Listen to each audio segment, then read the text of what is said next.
Hare Krishna, everyone. Welcome back to the daily readings of Srila Prabhupada's books.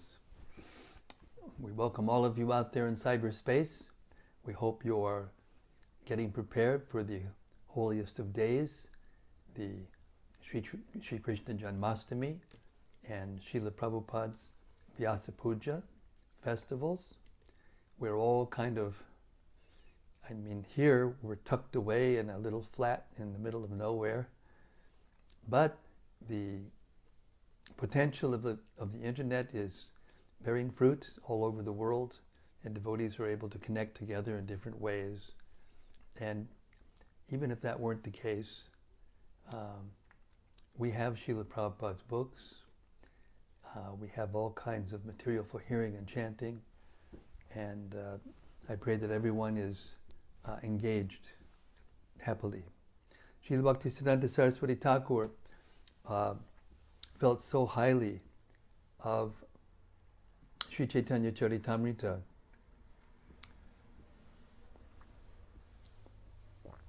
He said this: in due course, Mahapralaya, devastating floods, will inundate the entire universe. If you attempt to survive by swimming in that deluge, then do not neglect to take hold of Bhagavad Gita, Srimad Bhagavatam, and Sri Caitanya-caritämrta. Or if you cannot hold all three, then release Bhagavad Gita. If necessary, you may also relinquish Srimad Bhagavatam. But under no circumstances release your hold on Sri Caitanya-caritämrta. For if this one book remains, then the flood can do no actual damage, because after it has subsided, the message of Shastra can be revived from Sri Caitanya-caritämrta alone, it being the essence of all Shastra. Jai Jai Sri Chaitanya Jai Nityananda Jai Advaita Chandra Jai Gaur Bhakta-vrinda Jaya Jaya Sri Chaitanya Jaya Nityananda Jaya Advaita Chandra Jaya Gaura Bhakta-vrinda Jaya Jaya Sri Chaitanya Jaya Nityananda Jaya Advaita Chandra Jaya Gaura Bhakta-vrinda. Hare Krishna. So we've reached Madhya-lila chapter 6, the deliverance of Särvabhauma Bhattäcärya. And Sri Chaitanya Mahaprabhu has just heard from the Bhattäcärya for 7 straight days Vedanta Sutra teachings from the Shariraka Bhasha of Shankaracharya. The Lord is obviously tricking him. But in any case, the Lord didn't say one word for 7 days. And now, the Bhattacharya is trying to understand what's in his mind. And Chaitanya Mahaprabhu is in the process of explaining to him what's in his mind. This is a great section. We're beginning with text 133. Chaitanya Mahaprabhu continued, the Vedanta Sutra is the summary of all the Upanishads. Therefore, whatever direct meaning is there in the Upanishads is also recorded in the Vedanta Sutra or Vyasa Sutra. Purport. Srila Bhaktisiddhanta Saraswati has explained the word Upanishad in his Anubhashya. Please refer to Adi-lila, 2nd chapter, 5th verse, and Adi-lila, 7th chapter, verses 106 and 108 for his explanation. Text 134. For each sutra, the direct meaning must be accepted without interpretation. However, you simply abandon the direct meaning and proceed with your imaginative interpretation. Text 135. Although there is other evidence, the evidence given in the Vedic version must be taken as foremost. Vedic versions understood directly, are first-class evidence. Purport. Works that should be consulted are Srila Jiva Goswami's Tattva Sandarbha 10 and 11, Srila Baladev Vidyabhushana's commentary on that, and the following verses of the Brahma Sutra, Shastra Yonivat, Vedanta Sutra 113, Tarka Pratishtanat, Vedanta Sutra 2.1.11, and Shrutesh tu Shabda Mulatvat, Vedanta Sutra 2.1.27, as commented upon by Sri Ramanujacharya, Sri Madhva-cärya, Sri Nimbarka Acharya, and Srila Baladev Vidyabhushana. In his book Sarva Samvadini, Srila Jiva Goswami has noted that although there are 10 kinds of evidence, direct perception, the Vedic version, historical reference, hypothesis, and so on, and although they are all generally accepted as evidence, the person presenting a hypothesis, reading the Vedic version, perceiving or interpreting by his experience, is certain to be imperfect in 4 ways. That is, he is subject to committing mistakes, to becoming illusioned, to cheating, and to having imperfect senses. Although the evidence may be correct, the person himself is in danger of being misled due to his material defects. Apart from the direct presentation, there is a chance that an interpretation may not be perfect. Therefore, the conclusion is that only a direct presentation can be considered evidence. An interpretation cannot be accepted as evidence, but may be considered proof of evidence.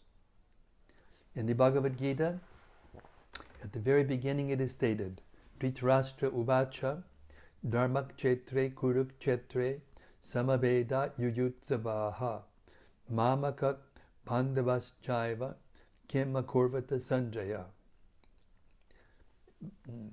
The statements of the Bhagavad Gita are themselves proof that there is a place of religious pilgrimage named Kurukshetra, where the Pandavas and Kurus met to fight. After meeting there, what did they do? This was Dhritarashtra's inquiry to Sanjaya. Although these statements are very clear, atheists try to interpret different meanings of the words Dharmakchetra and Kurukshetra. Therefore, Srila Jiva Goswami has warned us not to depend on any kind of interpretation.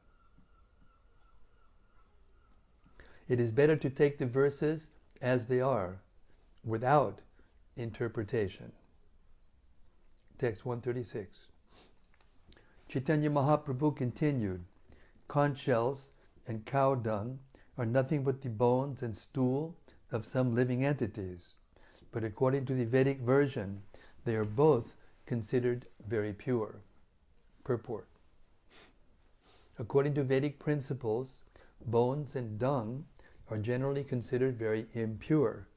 If one touches a bone or stool, he must take a bath immediately. That is the Vedic injunction. Yet the Vedas also enjoin that a conch shell, although the bone of an animal, and cow dung, although the stool of an animal, are very much sanctified.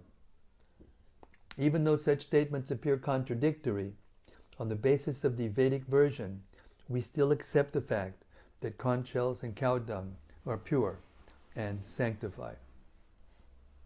137. The Vedic statements are self-evident. Whatever is stated there must be accepted. If we interpret according to our own imagination, the authority of the Vedas is immediately lost. Purport. Out of 4 main types of evidence, direct perception, hypothesis, historical reference, and the Vedas, Vedic evidence is accepted as the foremost. If we want to interpret the Vedic version, we must imagine an interpretation according to what we want to do. First of all, we set forth such an interpretation as a suggestion or hypothesis. As such, it is not actually true, and the self-evident proof is lost.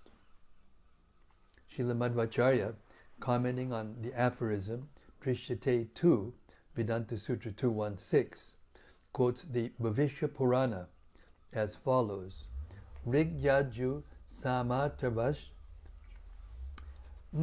Rigyaju Samartarvash Chabharatam Pancharatrakam Mula Ramayanam Chaiva Veda Ityeva Shabditaha Puranani Jayaniha Vaishnavani Vido Vidu Swatak Pramanyam Etesham Natra Kinchit Vicharyate. The Rig Veda, Yajurveda, Samaveda, Atharva Veda, Mahabharata, Pancharatra, and original Ramayana are all considered Vedic literature. The Puranas that are especially meant for Vaishnavas, such as the Brahma-Vaivarta Purana, Naradiya Purana, Vishnu Purana, and Bhagavat Purana, are also Vedic literature. Therefore, whatever is stated in such Puranas or in the Mahabharata and Ramayana is self-evident. There is no need for interpretation. The Bhagavad Gita is also within the Mahabharata. Therefore, all these statements of the Bhagavad Gita are self-evident. There is no need for interpretation. And if we do interpret, the entire authority of the Vedic literature is lost. In other words, it's not the Vedic literature, it's changed to something else. Text 138. Sri Chaitanya Mahaprabhu continued, the Brahma Sutra, compiled by Srila Vyasadeva, is as radiant as the sun. One who tries to interpret its meaning simply covers that sunshine with a cloud. Text 139. All the Vedas and literature that strictly follows the Vedic principles explain that the Supreme Brahman is the absolute truth, the greatest of all, and a feature of the Supreme Lord. Purport. The greatest of everything is Sri Krishna. Lord Krishna states in the Bhagavad Gita 15:15, Vidaish Chesarvair Aham Eva Vedaha. By all the Vedas I am to be known. In Srimad Bhagavatam 1-11, it is said that the absolute truth is understood in three phases, namely Brahman, Paramatma, and Bhagavan, the Supreme Personality of Godhead. Brahmiti Paramatmiti Bhagavan iti Shabhyate. Thus, the Supreme Personality of Godhead is the last word in understanding the absolute truth, Brahman. 140. Actually, the Supreme Absolute Truth is a person, the Supreme Personality of Godhead, full with all opulences. You are trying to explain him as impersonal and formless. Purport. Brahman means Brihatva, the greatest of all.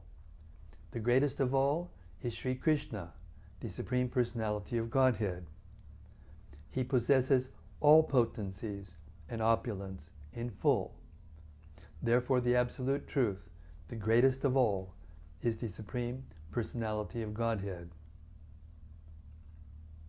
Whether one says Brahman or the Supreme Personality of Godhead, the fact is the same, for they are identical. In the Bhagavad Gita, Arjuna accepted Krishna as Param Brahma, Param Dhamma. Although the living entities or material nature are sometimes described as Brahman, Parabrahman, the Supreme, the greatest of all Brahmans, is still Sri Krishna, is still Krishna.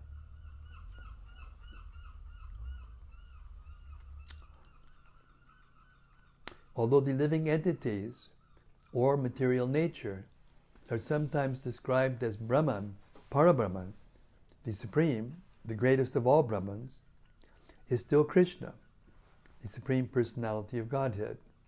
He is full with all opulences, and as such he possesses all riches, all strength, all reputation, all knowledge, all beauty, and all renunciation.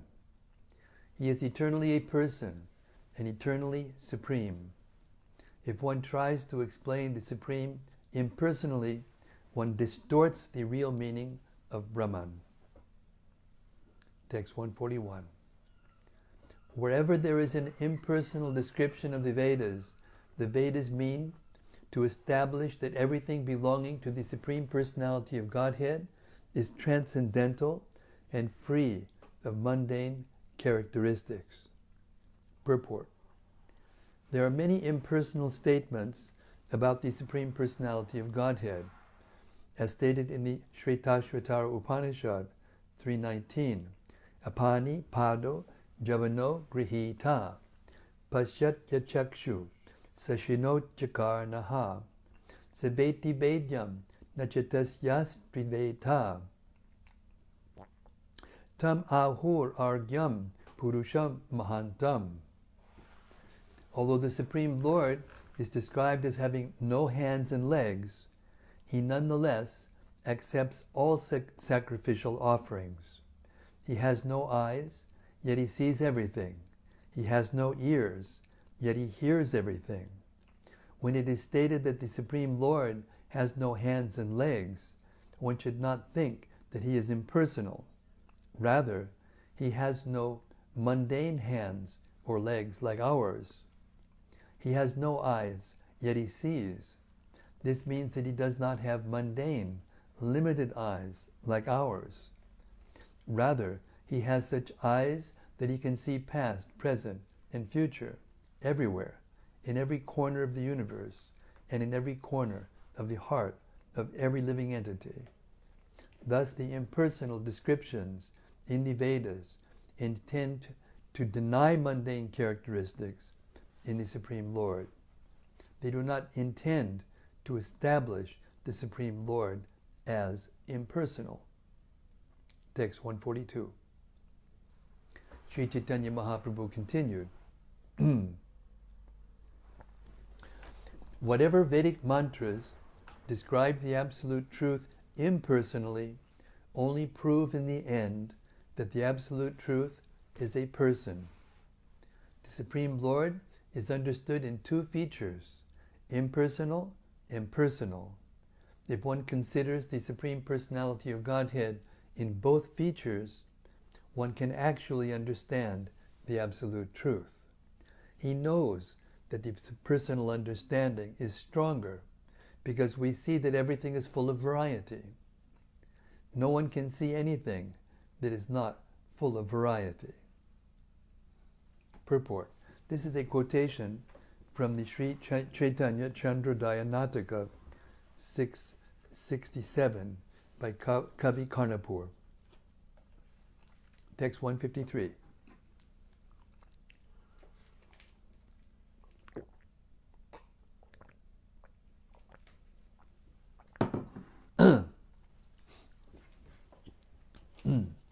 Everything in the cosmic manifestation emanates from the Absolute Truth, remains in the Absolute Truth, and after annihilation again enters the Absolute Truth. Purport. In the Taittiriya Upanishad 3.1, it is said, Yato va imani bhutani jayante. The entire cosmic manifestation is born of the Supreme Brahman. Also, the Brahma Sutra begins with the verse Janmad yasya yataha. The Absolute Truth is that from whom everything emanates. Brahma Sutra 112. That Absolute Truth is Krishna. In the Bhagavad Gita 10.8, Krishna says, Aham sarvasya prabhavo mattak sarvam pravartate. I am the source of all spiritual and material worlds. Everything emanates from me. Therefore, Krishna is the original Absolute Truth, the Supreme Personality of Godhead. Again, Krishna states in the Bhagavad Gita 9.4, Maya tatamidang sarvam jagat avyaktamurtina. By me, in my unmanifested form, this entire universe is pervaded. And as confirmed in the Brahma Samhita 537, Goloka eva nivasat yakilatma bhutaha. Although the Lord always stays in his abode, Goloka Vrindavan, he is still all-pervading. His all-pervasive feature is understood to be impersonal because one does not find the form of the Lord in that all-pervasiveness. Actually, everything is resting on the rays of his bodily effulgence.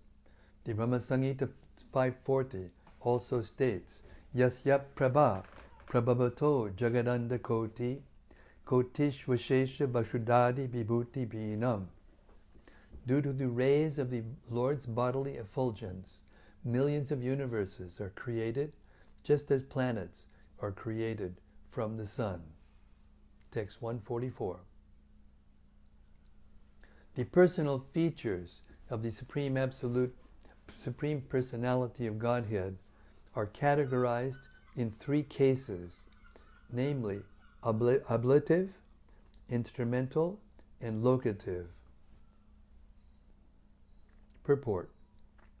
Srila Bhaktivinoda Thakur states in his Amrita Pravaha Bhashya that according to the injunction of the Upanishads, the Supreme Absolute Truth is He who from whom everything emanates. It is understood that the whole cosmic manifestation emanated from Brahman, the Supreme Absolute Truth. The creation subsists by the energy of the Supreme Brahman and, after annihilation, merges into the Supreme Brahman. From this we can understand that the Absolute Truth can be categorized in three cases: ablative, instrumental, and locative.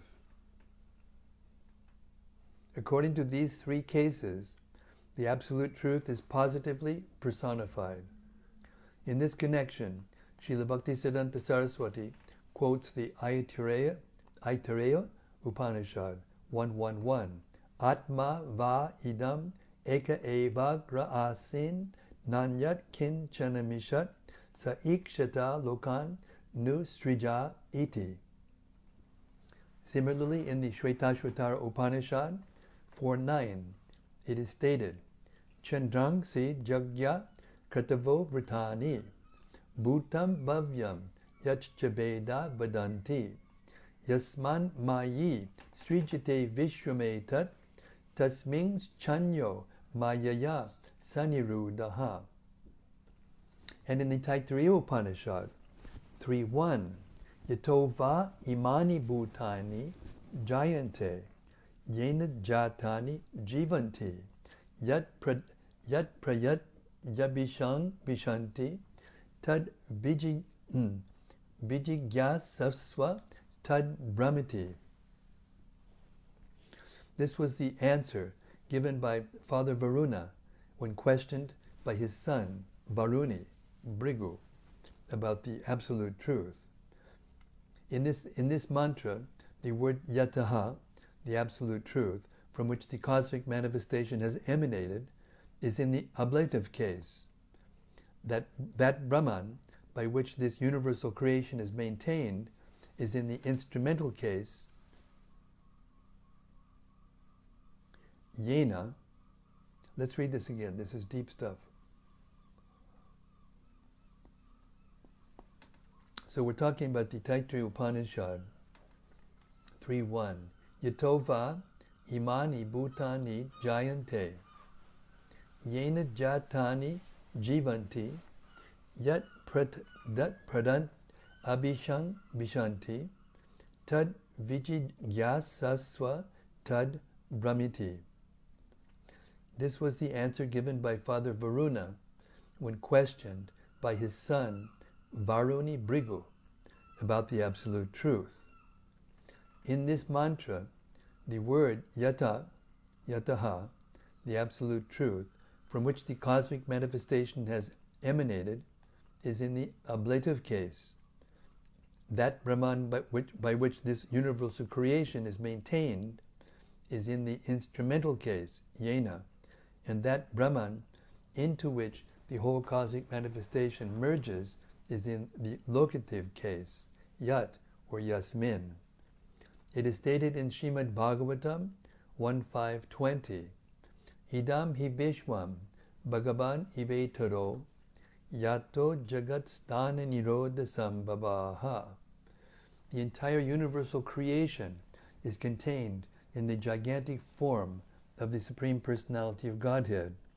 Everything emanates from Him. Everything rests in His energy. And after annihilation, everything merges into His person. Text 45 and 46. Sri Chaitanya Mahaprabhu continued, when the Supreme Personality of Godhead wished to become many, He glanced over the material energy. Before the creation, there were no mundane eyes or mind. Therefore, the transcendental nature of the Absolute Truth's mind and eyes is confirmed. Purport. In the Chandogya Upanishad 6.2.3, it is said, Tad aikshata bahusyam prajayita. This statement confirms the fact that when the Supreme Personality of Godhead wishes to become many, the cosmic manifestation arises simply by His glancing over material energy. It may be noted that the Supreme Lord glanced over the material nature before the creation of this cosmic manifestation. Before the creation, there were no material minds or material eyes. Therefore, the mind by which the Supreme Personality of Godhead desired to create is transcendental, and the eyes with which He glanced over material nature are also transcendental. Thus, the Lord's mind, eyes, and other senses are all transcendental. 147. The word Brahman indicates the complete Supreme Personality of Godhead, who is Sri Krishna. That is the verdict of all Vedic literature.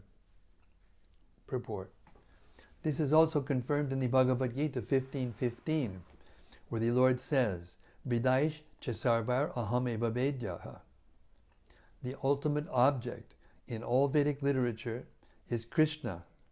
Everyone is searching for Him.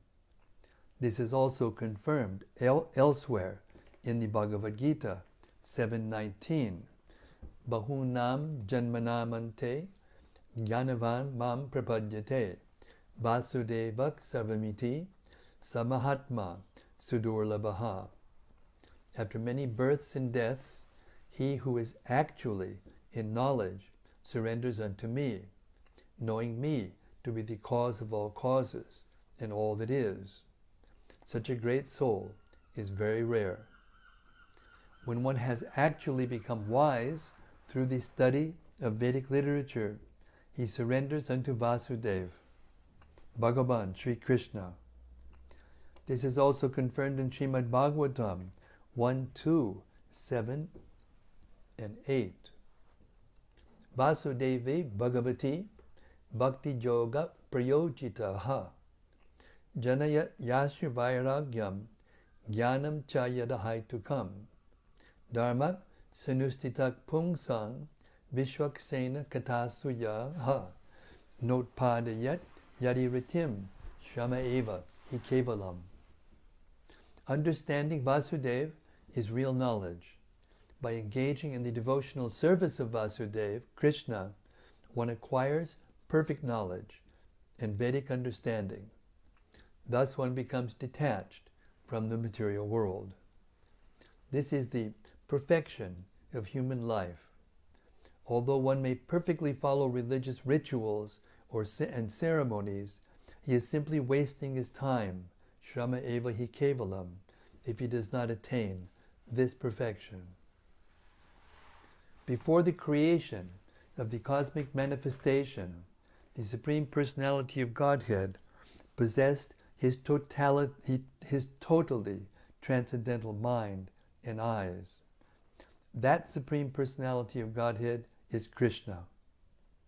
A person may think that there is no direct statement about Krishna in the Upanishads, but the fact is that the Vedic mantras cannot be understood by people with mundane senses. As stated in the Padma Purana, Atak Shri Krishna Namadi Nabhaved Grayam Indriyahi.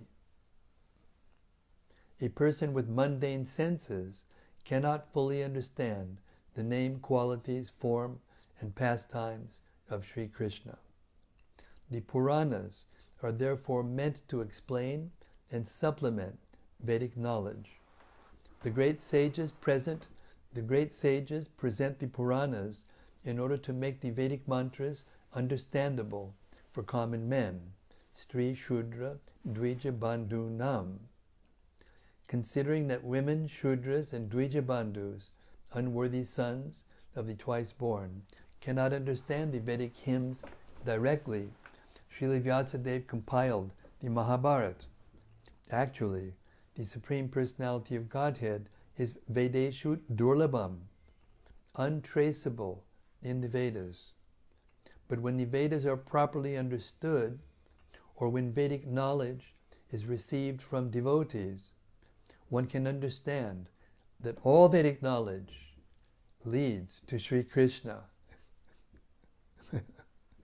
The Brahma Sutra 113 confirms this fact also. Shastra Yonit Vad. Commenting upon this Brahma Sutra aphorism, Sri Madhva-cārya says, the Rig Veda, Yajurveda, Samaveda, Atharva Veda, Mahabharata, Pancharatra, and the original Valmiki Ramayana are all Vedic literatures. Any literature following the conclusive statements of these Vedic literatures is also to be considered Vedic literature. That literature which does not conform to Vedic literature is simply misleading. Therefore, when reading Vedic literature, we must take the path traversed by great acharyas, Mahajano, Yenagatak, Sapantaha. Unless one follows the path traversed by great acharyas, he cannot understand the real purport of the Vedas. 148. The confidential meaning of the Vedas is not easily understood by common men. Therefore, that meaning is supplemented by the words of the Puranas. 149. How greatly fortunate are Nanda Maharaj, the cowherd men, and all the inhabitants of Brajabhumi. There is no limit to their fortune, because the Absolute Truth, the source of transcendental bliss, the eternal Supreme Brahman, has become their friend. Purport. This quotation from Srimad Bhagavatam 10.14.32 is spoken by Lord Brahma. Text 150. The Vedic Apani-pada mantra rejects material hands and legs, yet it states that the Lord goes very fast and accepts everything offered to him. 151. All these mantras confirm that the Absolute Truth is personal, but the Mayavadis, throwing away the direct meaning, interpret the Absolute Truth as impersonal. Purport.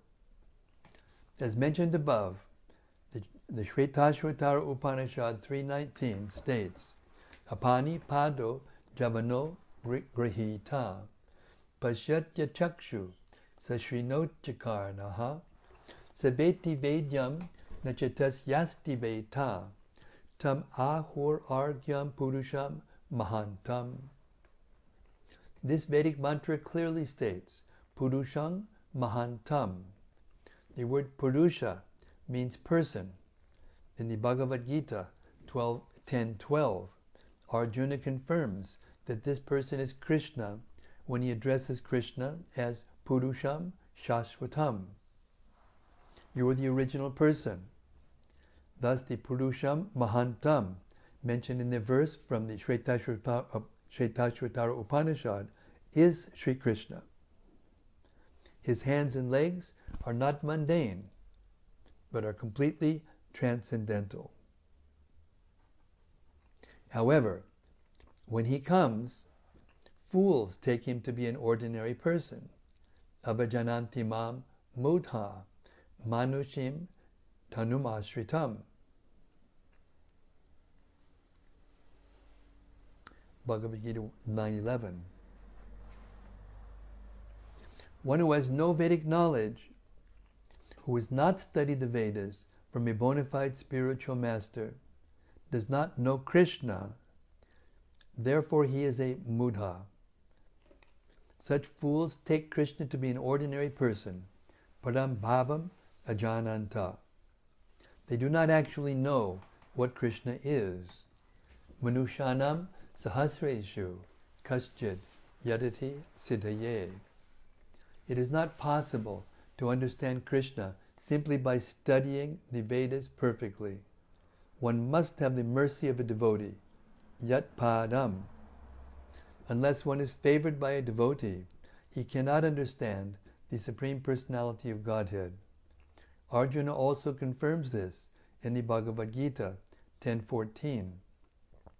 My Lord, it is very difficult to understand your personality. The less intelligent class of men cannot understand the Supreme Personality of Godhead without being favored by his devotee.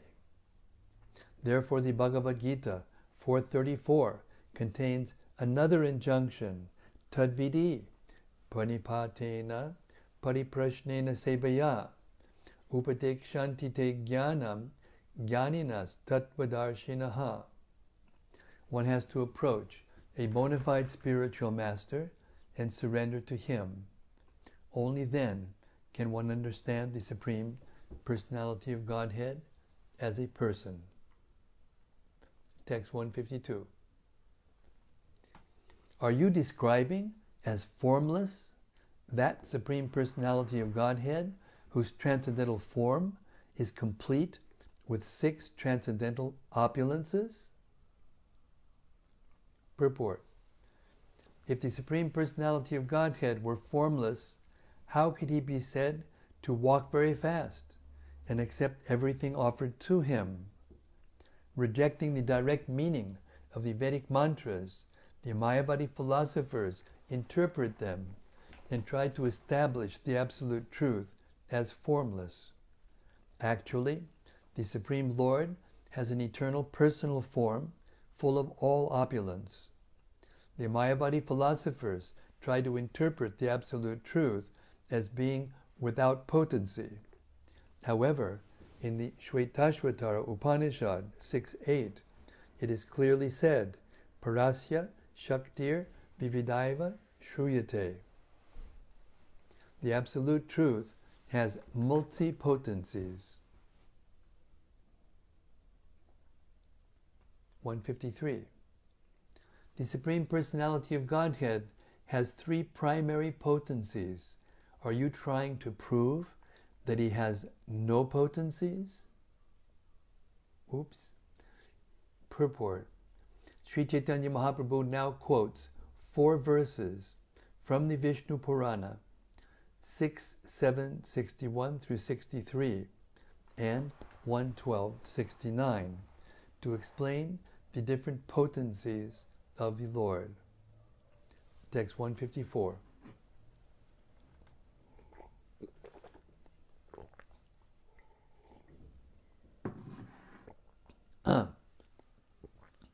Vishnu Shakti Paraprokta Chetra Yakyakata Para Abhidya Karma Sangyanya Tritiya Shaktir Ishyate.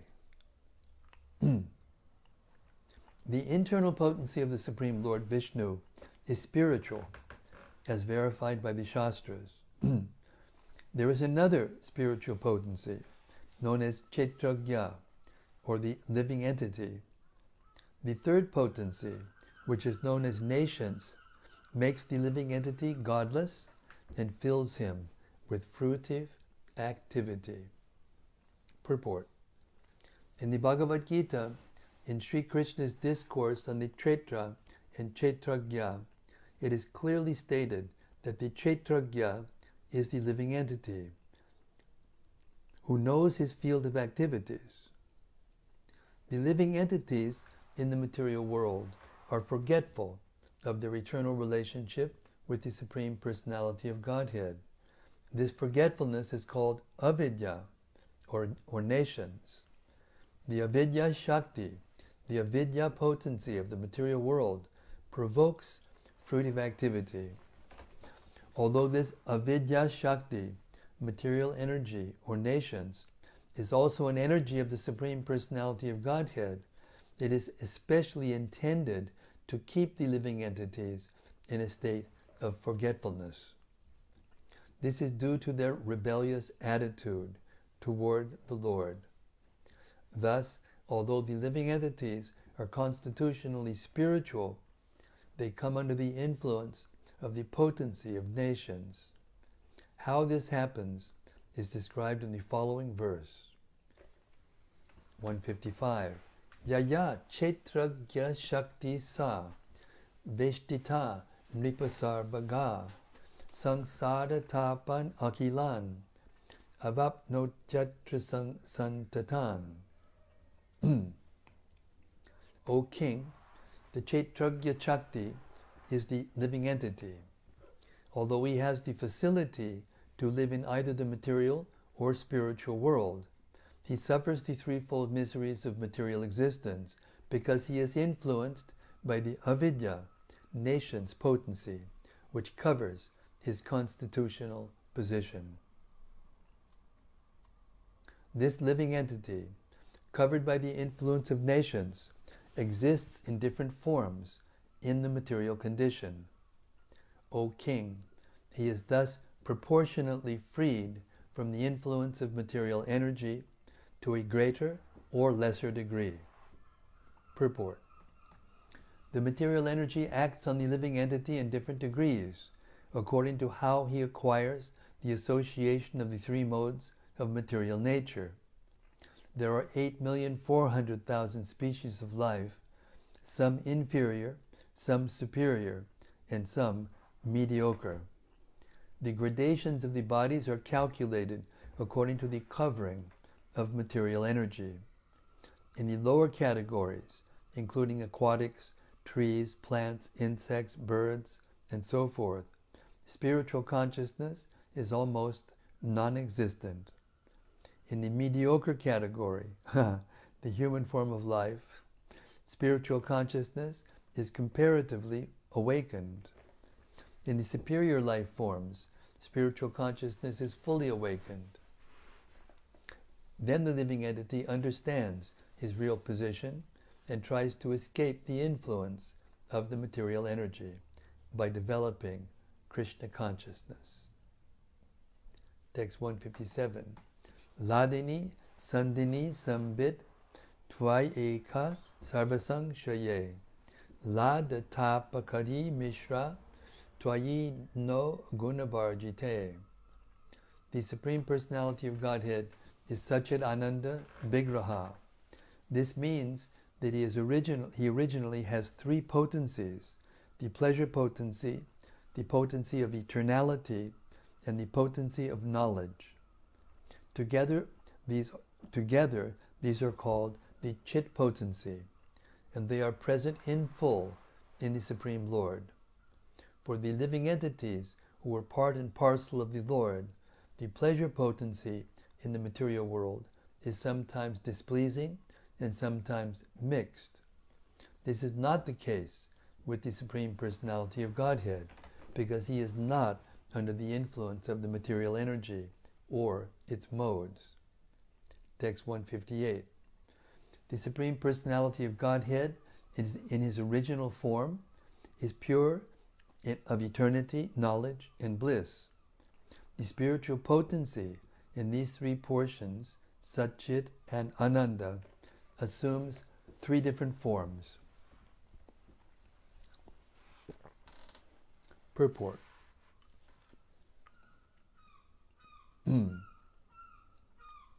According to the verdict of all Vedic literature, the Supreme Personality of Godhead, the living entity, and the illusory energy in this material world constitute the subject matter of knowledge. Everyone should try to understand the relationship between them.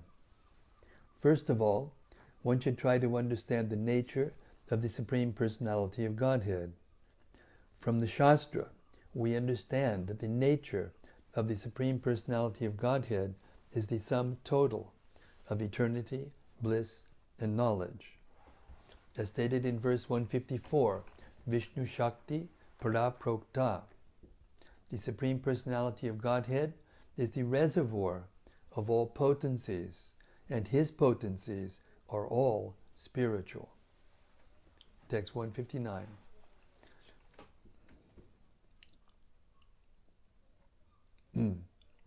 The three portions of the spiritual potency are called Ladini, the bliss portion, Sandini, the eternity portion, and Samvit, the knowledge portion. We accept knowledge of these as full knowledge of the Supreme Personality of Godhead. Purport. To acquire knowledge of the Supreme Personality of Godhead, one must take shelter of the Samvit potency of the Lord. Text 160. The spiritual potency of the Supreme Personality of Godhead also appears in three phases: internal, marginal, and external. These are all engaged in His devotional service in love. Purport. The spiritual potency of the Lord is manifested in three phases: the internal or spiritual potency, the marginal potency, which consists of the living entities, and the external potency, known as Maya Shakti. We must understand that in each of these three phases, the original spiritual potencies of pleasure, eternity, and knowledge remain intact. This is very important. I'll repeat this again. We must understand that in each of these phases, the original spiritual potencies of pleasure, eternity, and knowledge remain intact. When the potencies of spiritual pleasure and knowledge are both bestowed upon the conditioned souls, the conditioned souls can escape the clutches of the external potency, Maya, which acts as a cover obscuring one's spiritual identity.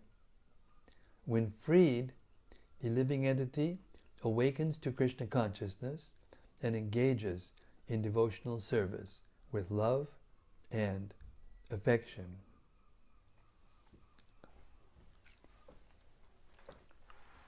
Text 161. In His spiritual potency, the Supreme Lord enjoys 6 kinds of opulences.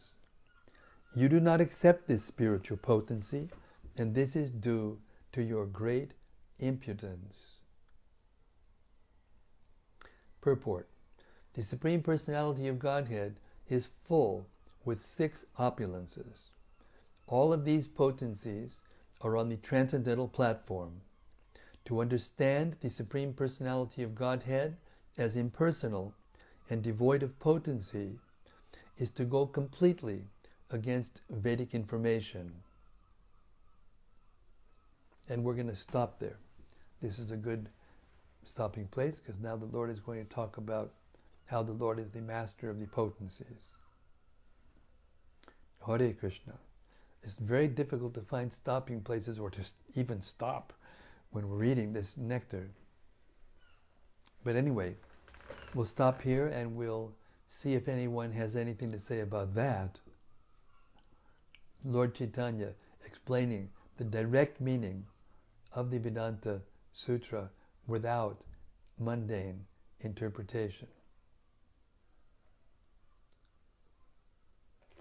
Hare Krishna.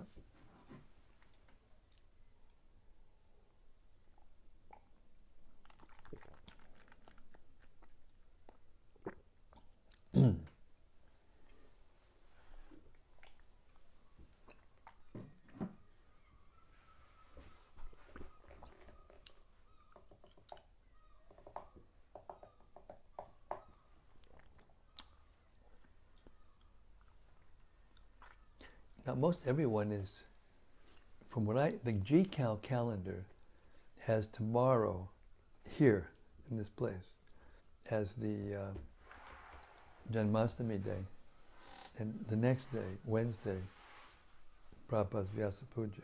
But here, their calendar states on their ISKCON calendar that Wednesday is Janmashtami and Thursday is Prabhupada's Vyasa Puja.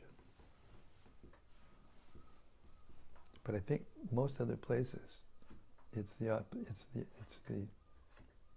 Tuesday and Wednesday.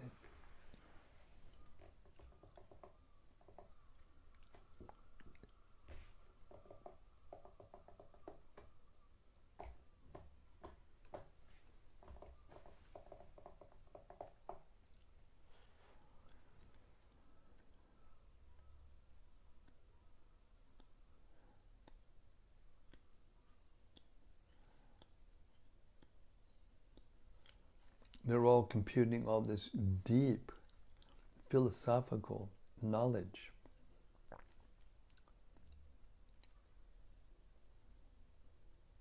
Can I start it off? Oh, all right. Somebody said something? Yudutama. Okay, Yudutama. Says Hare Krishna Gurudev. My humble obeisances and glories to Prabhupada. Why are the Vedas considered difficult to understand?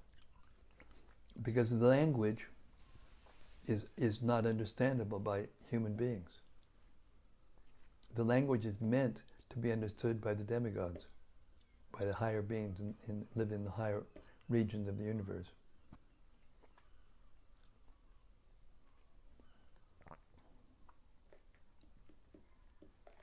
Very few people can understand the actual meaning of the Vedic mantras, the original 4 Vedas.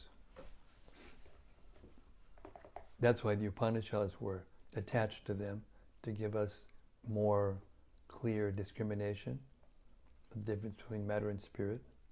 And that's why the Puranas were compiled or rather edited by Vedavyas, to make those Vedas understandable to us in the Kali Yuga.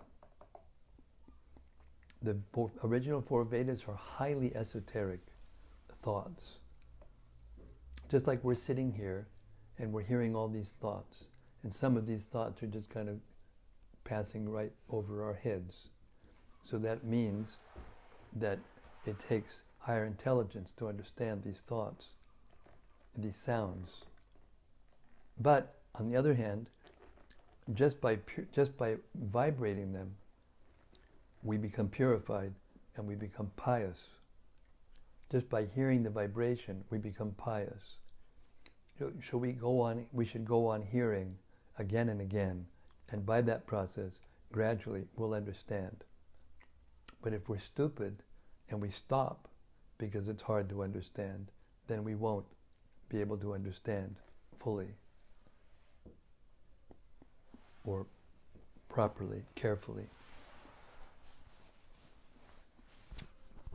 That's the way it's structured.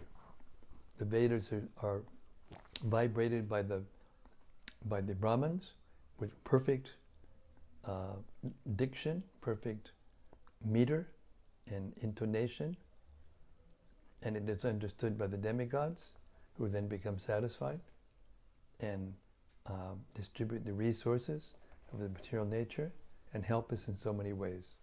Deva Devyatan Devan Te Deva Bhavayantuva Parasparam Bhabayanta Shreya Param Avapshata. This is in the Bhagavad Gita. And it says that by the cooperation of men and demigods, prosperity reigns for all. So that's the purpose of the Vedic hymns, is to propitiate the demigods in the sacrifice. And ultimately, there is a deity of Vishnu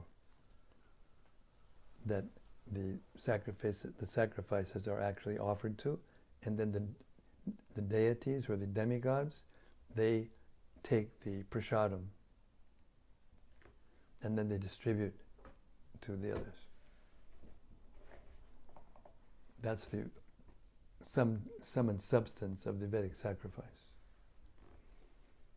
It's the purpose of the Vedic hymns, to do those sacrifices perfectly in such a way as Vishnu is satisfied. When he's satisfied, the demigods are satisfied, they get the prasad, and then they distribute the resources of material nature and all the different abilities that we need to live peacefully and prosper in this world. There's another verse in that same chapter that says that in the beginning, what is that verse? Anyway, I can't remember the Sanskrit offhand, but it means that in the beginning, the Lord of all creatures sent forth men and demigods along with sacrifices for Vishnu, and said, be thou happy by these sacrifices, because they will bestow upon you all things necessary for prosperity and happiness and ultimately liberation. So the Vedic way is a very painstaking, exact science, takes a long time, lifetimes, and is very troublesome. But the Yuga Dharma for Kali Yuga, even though this age is more degraded than all the ages, Lord Chaitanya comes and gives the Yuga Dharma, the Hare Krishna Maha Mantra. And by chanting the Hare Krishna Maha Mantra congregationally together or by ourselves in japa, we get the same benefit if we do it without offense. Same benefit as you get for performing all those Vedic sacrifices. You satisfy Krishna. Krishna is the sum total of everything. He's the source of Vishnu.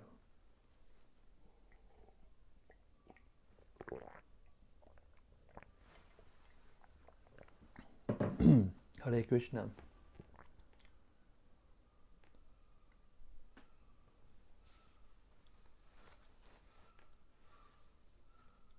I was going to say something, but now I got into that other subject and I forgot.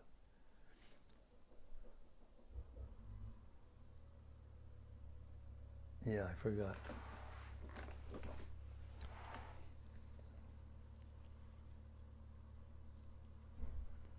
Okay.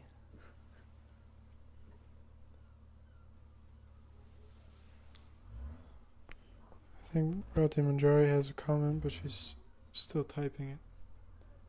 I had a feeling that she was going to be typing for some time.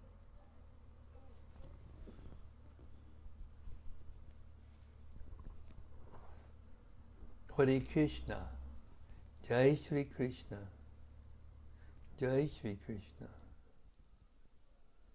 Hare Krishna, Hare Krishna, Krishna Krishna, Hare Hare,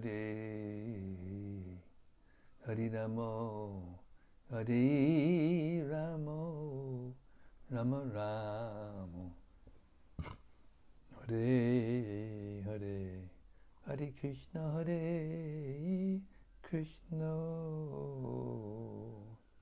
Krishna Krishna, Hare Hare, Hare Rama, Hare Rama, Rama Rama, Hare Hare. Well, Rati, we're waiting. You're writing a document over there. She's still typing? I don't know.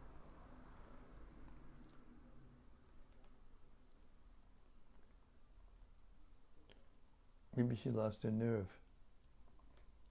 What do you think? I have it here. Uh-huh. It says, Dear Guru Maharaj, please accept my humble obeisances. I appreciate your steadiness in reading. You are steady like an ocean liner. I'm sorry, but tonight I am a little overwhelmed by the heat here and all the meetings leading up to our festival days to give reflections or ask meaningful questions. I thought it was something like that. I am always happy to hear you, though, again and again. Thank you very much for that encouragement. Everybody needs encouragement, including me, and I really appreciate. And I'm a little bit isolated over here. I don't have a whole, community to, fire up and organize and get going like you are.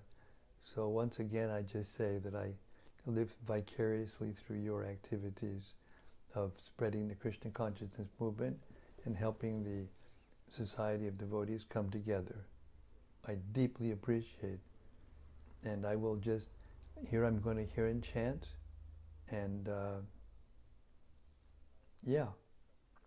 that's what I'm going to do. I'm going to chant the Maha Mantra continuously and hear the Krishna book. I'm trying to read the whole Krishna book, or as much as I can of it, during these days. So with that, I will let you all get back to your intense endeavor to organize the Janmashtami festival. And I will be back same time tomorrow night. I don't know if everyone's going to be here because it's Janmashtami, and you may have, festival duties to attend to and guests to take care of and whatever. But I'll be there tomorrow night, and even if nobody's there, it'll be recorded, and anyone can listen to it wherever they want. We want to keep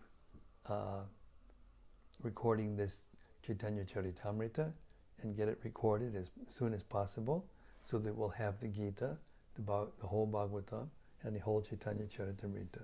How's that? It's just ecstatic. Shri Caitanya-caritämrta ki jai. Samabeda Bhakta Binda ki jai. Gaur Premanandi Hari Hari Bol. See you tomorrow, same place, same time, same station. Hare Krishna, glories to Prabhupada. Hare Krishna.